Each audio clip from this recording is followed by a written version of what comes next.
मैंने तो अब इस भजनलाल सरकार में मंत्री पद के ठोकर इसलिए मार दी, जहां मैं 45 साल से सेवा कर रहा हूं, उन लोगों ने मेरी बात को नहीं रखा, इसलिए मंत्री पद को भी ठोकर मार दी। कि मोदी आएगा तो आरक्षण खत्म कर देगा, मोदी तो आ गया, लेकिन मैं इस हाई कोर्ट पे कह के जा रहा हूं, मोदी के रहते हुए डॉक्टर किरोड़ीलाल की जिम्मेदारी है कि आरक्षण के नाम पे पत्ता तक नहीं हिलने दूंगा। मेरी सुप्रीम कोर्ट का फैसला हो गया, ये तो बीजेपी करा रही है, इसमें भी मैं गारंटी लेता हूं, चाहे छाती छलनी हो जाएगी, लेकिन आरक्षण के साथ किसी प्रकार की छेड़खानी नहीं होने दूंगा। देखो, मैं बजरंग बली जी की तरह तो हूं नहीं जो छाती फाड़ के आपको बता दूं, लेकिन पपलाज माता की कसम खा के और मेरी मां की कसम खा के आपके बीच में कह के जाता हूं कि इसमें मैं एक पाई नहीं कमाऊंगा, सारा समाज को समर्पित करने का काम करूंगा, यह मैं आपको वादा करता हूं। और सुप्रीम कोर्ट का क्या फैसला है जरा सुन लो। सुप्रीम कोर्ट का फैसले को पढ़ो, पढ़े लिखे बच्चों। अगर आपको उसके पक्ष में नहीं हो तो मैं भी आपके साथ हूं, पर सुनो, सुप्रीम कोर्ट ने क्या कहा है कि डॉक्टर किरोड़ीलाल डॉक्टर बन गया, उसका भाई आरएस से आईएएस बन गया, डॉक्टर किरोड़ीलाल एमएलए बन गया, एमपी बन गया, मंत्री बन गया, तो और का तो नंबर आना चाहिए कि नहीं आना चाहिए? Creamy layer. आप ये बहन बेटी बैठी है, दूध को पकाती है, जब ऊपर क्रीम आ जाती है, क्रीम जिसको हमारे उधर थर कहते हैं, थर, जो आरक्षण का फायदा उठाकर जो थर को खा रहे हैं, थर को, मलाई को। आप कभी मेरे गांव आना, मेरे गांव में मेरा टूटा घर था, मेरा घर दोगुना हो गया, पक्का बन गया, मेरे भाई नौकर हो गए, मैं हो गया, बेटा भतीजा एमएलए हो गया, लेकिन मेरे बगल में एक 35 साल से एक व्यक्ति पहाड़ में पत्थर निकाल के अपना जीवन यापन कर रहा है, उसका सारा हक किरोड़ीलाल ने छीन लिया, मेरे पड़ोसी को नहीं मिल रहा। यह सुप्रीम कोर्ट ने कहा कि उस गरीब को मिलो जो पिछड़ गए, यह सुप्रीम कोर्ट की भाषा है। अब पेट में दर्द किसके है?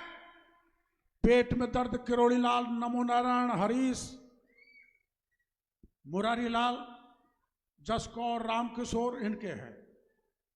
बुरा नहीं है, जब मेरा अधिकार कटेगा तो मैं चिल्लाऊंगा ही। इसलिए चिल्लाने वाले वो है मेरे भाई जिनकी थर पापड़दा के गरीब व्यक्ति को, किसान को मिल रही है खाने के लिए, वो चिंता में है।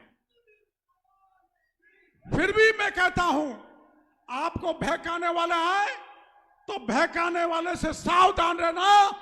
आपकी थर को भी डॉक्टर किरोड़ीलाल नहीं लुटने देगा, इस बात का भरोसा सभी भाई को देना चाहिए। तब तय है ना, कोई आरक्षण साहब के साथ खतरा नहीं होगा, सुप्रीम कोर्ट के फैसले का कोई फर्क नहीं पड़ेगा। आप समझ गए मेरी बात को? और पड़ेगा तो मैं आपके लिए बलिदान देने तक के लिए तैयार रहूंगा, आपको किसी भी प्रकार का नुकसान नहीं होगा।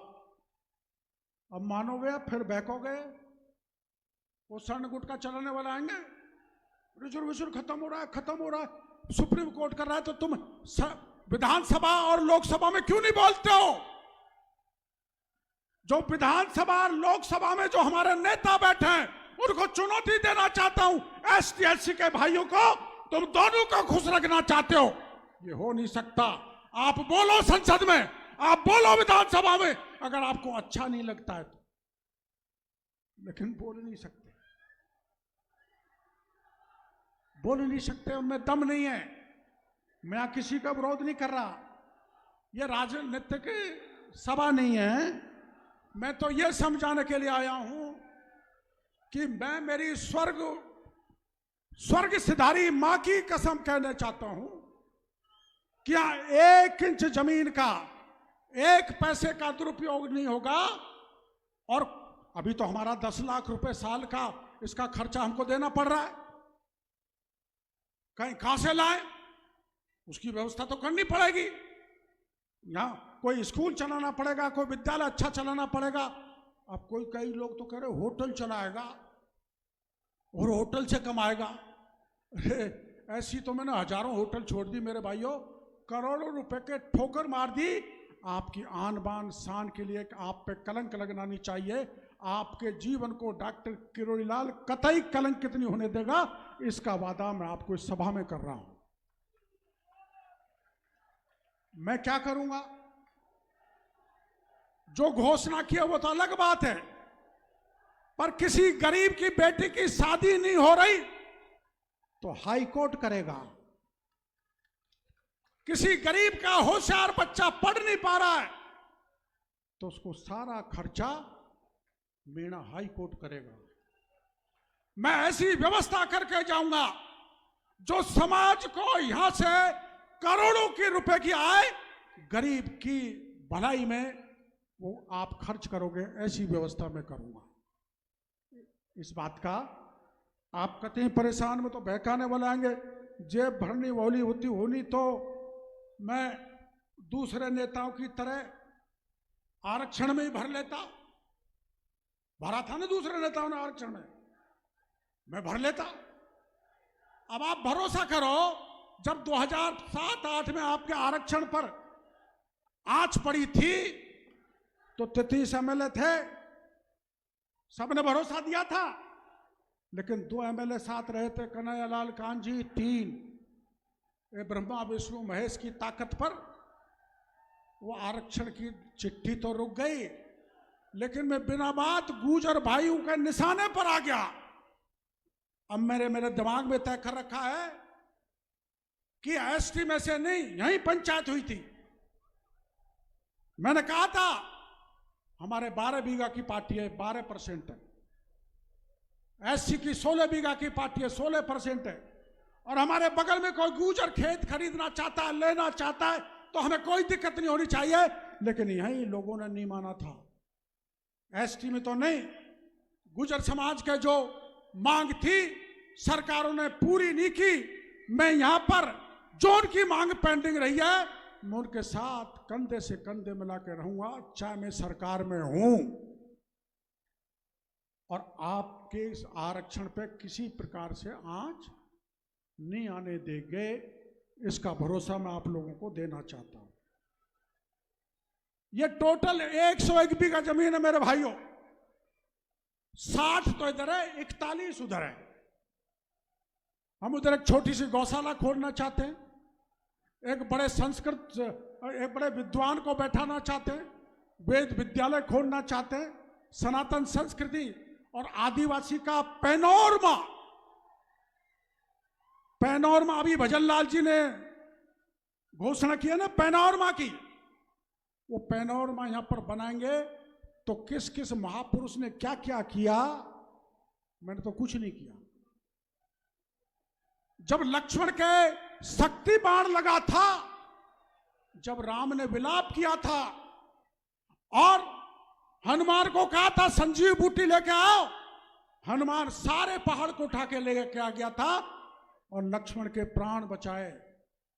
लेकिन मैं मेरे भाई की भी 50 साल पूरी सहायता करने के बाद भी मैं मेरी मदद नहीं कर सका, इसका मेरे लिए जीवन भर पछतावा रहेगा।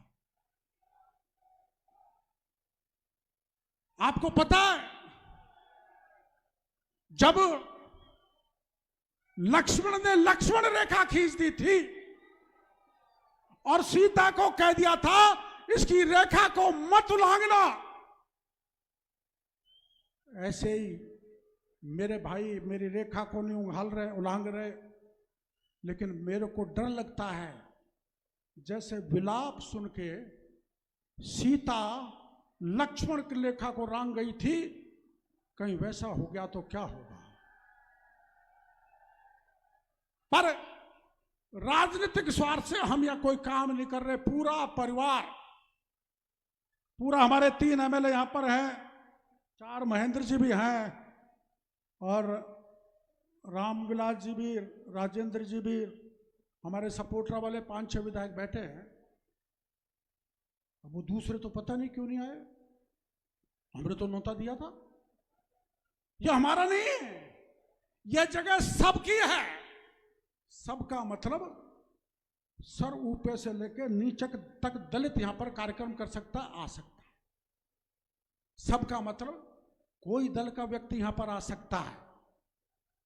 हमने तो यहां मोदी जी की बहुत बड़ी सभा की थी, कोई 4 लाख लोग थे, आपने झटका मार दिया। आपको पता है मैंने इस्तीफा दे रखा है, पता तो है ना? आपको दुख तो नहीं हुआ होगा? आप जरा छाती पे हाथ रखना, जब से मैं राजनीति में आया हूं तब से आज तक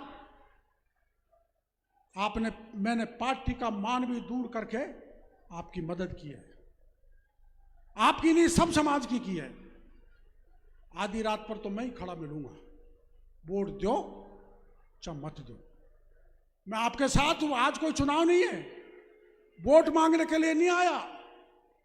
पर जब 2018 में मोदी जी को बुलाया था तो मैंने मोदी जी को कहा था 5 सीट जीतेंगे, 5 हार गए, मेरा वजन कमजोर हो गया। अब फिर मोदी जी को दौसा में ले आया, फिर हार गए सवाई माधोपुर करौली।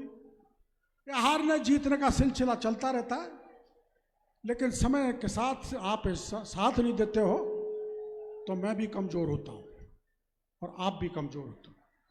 मैं चाहे कमजोर हो जाऊं, लेकिन आपको मजबूती देने का हर तरह का कार्य करूंगा, सब समाज का करूंगा, मीणा और आदिवासियों को करूंगा। इस बात का भरोसा देकर आपको बहुत बहुत धन्यवाद देना चाहता हूं।